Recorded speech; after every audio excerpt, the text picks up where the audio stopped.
Start with a picture: a small room, a heavy book, and a quiet man who prefers numbers to parties. Outside, London argues about ideas. Inside, Isaac Newton sharpens a quill. His friend Edmund Halley keeps knocking on the door, saying the same thing in his visits. Finish the work. Put it in print. In 1687, the work appears with a long Latin title that means Mathematical Principles of Natural Philosophy. People soon call it the Principia. It changes how the world explains itself. Before this book, smart people had good pieces. Astronomers like Copernicus and Kepler said the planets circle the sun and gave neat rules for their paths. Galileo showed how things fall and roll, but no one had one set of laws that worked for apples, cannonballs, the moon, and the planets all at once. The sky used one set of rules. The ground seemed to use another. Newton's goal was bold and simple. One system for both. Who is Newton by the time he writes it? A farm boy from Woolsthorpe who hated leaving school to do field work. A student at Cambridge who sat quietly in class and then went home and did more. A thinker who liked to work alone. During the plague years when Cambridge closed, he stayed at home and built the core of 3 big ideas. Light splits into colors. Change can be measured with a new kind of math we now call calculus. And gravity pulls not just down, but across space. These were seeds. The Principia is the tree. Now meet Halley. He's the friend every big idea needs. He visits Newton with a simple question about the curve planets follow. If gravity gets weaker with distance, Newton answers with the right curve and then goes digging through his papers to show the proof. Halley hears gold in that answer. He urges Newton to write a full book, handles touchy people at the Royal Society, and even pays the printer when the Society's money is stuck in a fancy book about fish. No Halley, no Principia. What does the book say in words we can use? It starts with 3 laws of motion. First law, things keep doing what they're doing unless pushed. Rest stays rest. Motion stays motion. Picture a puck sliding on smooth ice. It glides until friction or a wall stops it. Second law, push harder, speed changes faster. Push the same on a heavier thing, speed changes slower. That's why a small child is easy to shove on a swing and a heavy oak door is not. Third law, every push gets a push back. Your feet push the ground pushes you forward. Rockets rise because hot gas shoots down. Then comes gravity. Newton says every piece of matter pulls on every other piece.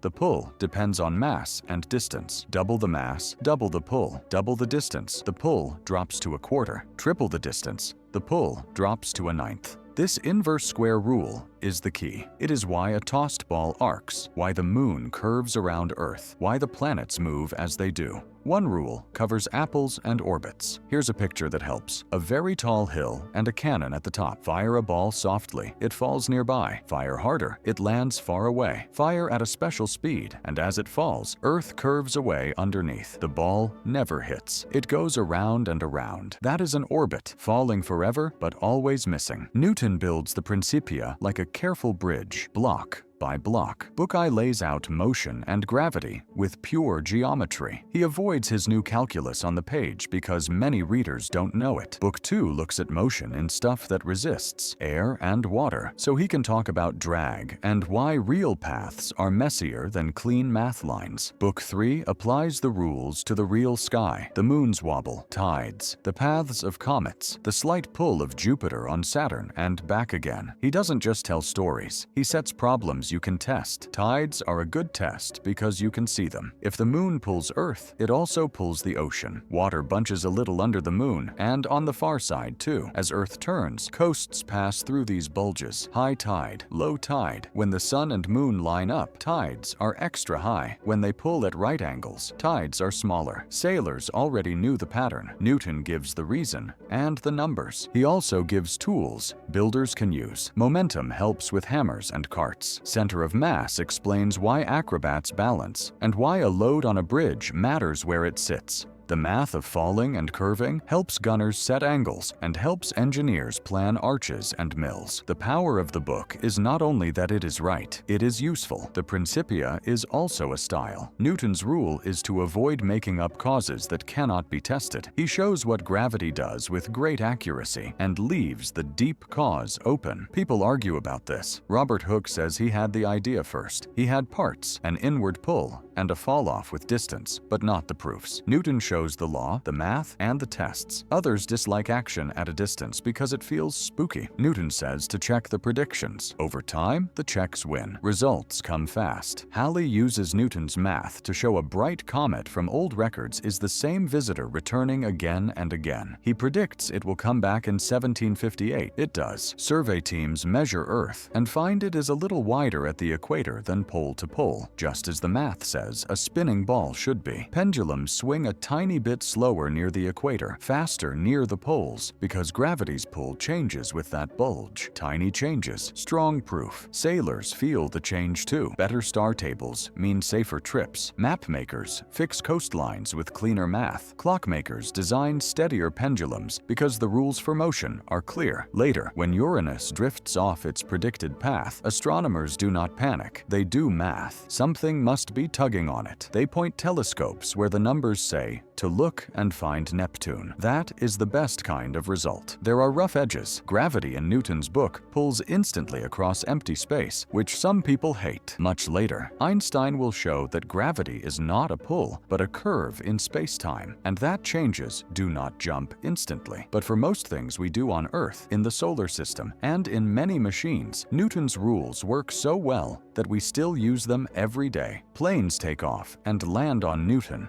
Bridges stand on Newton. Spacecraft fly to Mars using Newton for most of the trip, and only small corrections near the end. Now zoom back to the human story. Newton does not love crowds. He writes late, edits hard, and can be sharp with rivals. Hooke, who fought with many people, fights with Newton too. Gottfried Wilhelm Leibniz, who also invents calculus, gets into a long, bitter dispute over who was first. That fight grows hot and political and lasts beyond both men. The lesson for us is gentler. Big tools sometimes have more than one inventor, and science still needs records, dates, and patient checking to keep pride from blocking progress. There is also the mint. Later in life, Newton becomes warden and then master of the Royal Mint, where coins are made. He hunts fake moneymakers, sets strict standards, and leads a great recoinage so coins match their promised weight again. It fits his mind. Clean rules, real tests, steady results. The man who wrote the laws of motion also makes sure a shilling weighs what it should.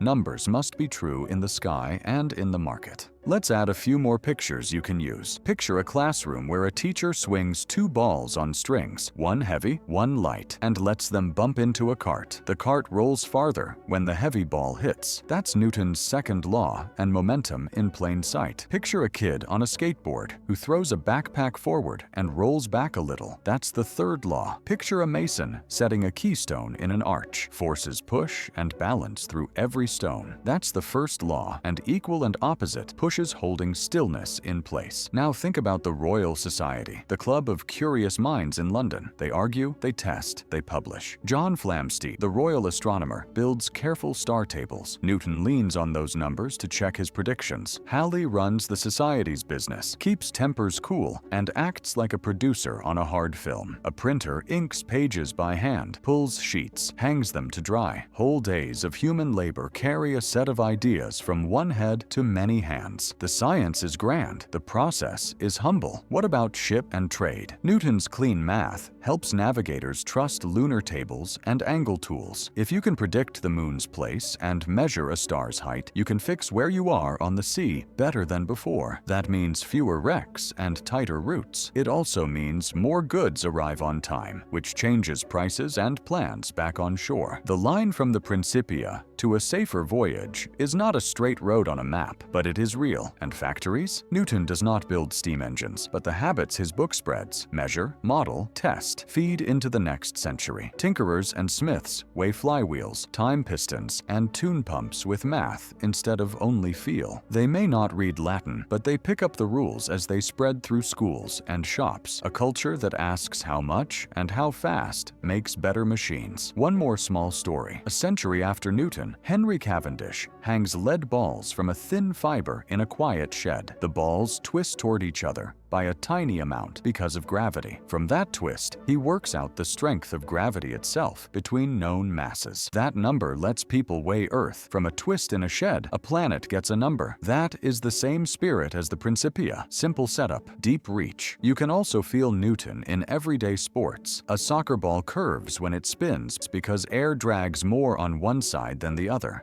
A basketball arcs the same way every time when you shoot with the same force and angle. A diver tucks tighter and spins faster because pulling mass closer speeds rotation. None of this needs Latin. It needs eyes, timing, and the idea that motion follows rules. Here is one more minute that ties today to then. Phones track steps with tiny motion sensors that follow the same laws. Car airbags fire based on fast changes in speed that match the second law. Game engines draw lifelike throws and jumps because the code uses Newton's rules to move pixels. Weather models push air and water around in grids by the same math of forces and change. Even rockets that use modern guidance still plan trips with Newton first, and then small fixes. When a satellite maps Earth's gravity, it flies Newton's path while measuring tiny tugs from mountains and ocean trenches. The world we live in is full of quiet checks of the same three laws and the same gravity rule, first written in that heavy book. What about faith and meaning?